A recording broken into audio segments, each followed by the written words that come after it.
Welcome to the game.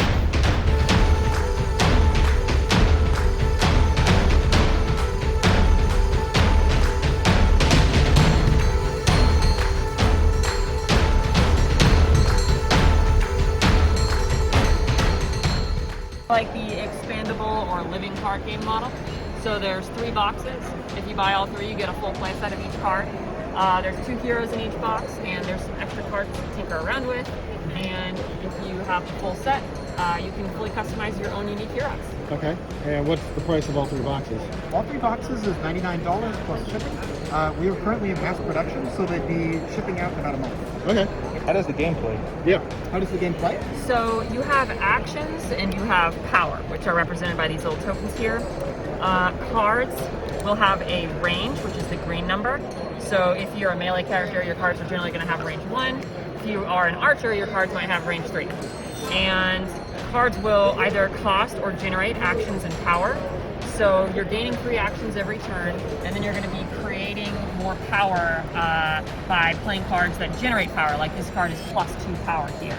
Right. And there's also going to be some cards that cost power, like Ray of Exhaustion. So what you're doing is you're playing cheaper cards that generate power and do a little bit less to play stronger cards that cost power against your Now, opponent. when you say power, that means these?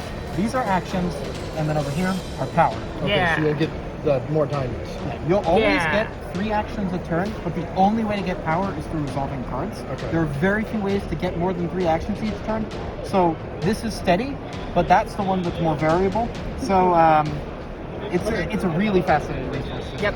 And the way Something like this, it's got the -1, +1. Does that mean that you only get 2 actions per turn now, but you get 1 power? No. no, so it's like a one-time So cost. it's a one-time cost, even Yeah. if it attaches. So if I played Wild Magic, this card right here, -1, +1, I would take this action and just flip it over. Now it's power for me. That now means because I have 2 of the little diamonds, I can play Ray of Exhaustion, for example. So every turn you take 3 more tokens out of the box and put them on the unit. Exactly. Right. And there's also a control system. So you'll see that some of these cards have these little 3 symbols colored in or grayed out. So we have these tokens here as well. So some cards are going to either, for example, slow, which is this little green vortex, or disarm, which is this red sword, and put that on your opponent. If I'm currently disarmed, I put it in front of me. I can't play cards that are affected by disarm. But you can play cards that aren't affected by it. See, you could play this because it's not affected by disarm. You couldn't play that. And anytime you play a card, you get to remove control. One of these, a number of these equal to the amount of resources you spend. So if you played Wish and you had a disarm and a slow, you could get rid of both of them.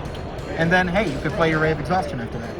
So it's kind of like you get hit with like what feels sometimes like an overwhelming amount of things that are stopping you, but then you can usually find ways to get out of that and Right. like overcome I it. think the cool thing is, I think the good way of looking at it is instead of, it doesn't stop you from playing cards, it stops you from playing them in potentially a more optimal order, which makes for really fascinating back and forth. For sure.